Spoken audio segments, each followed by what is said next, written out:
গতকাল রাতে পালিত হয়েছে পবিত্র শবে বরাত।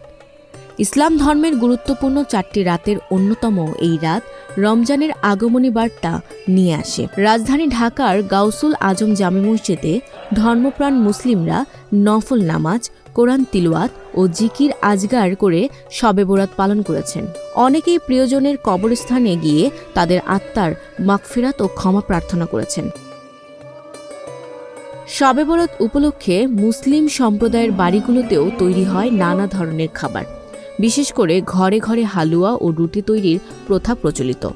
শবে বরাত অর্থ আতশবাজি ফাটানো নয়, আল্লাহর সন্তুষ্টির জন্য যথাযথভাবে ইবাদত করাটাই এই দিনের একমাত্র উদ্দেশ্য।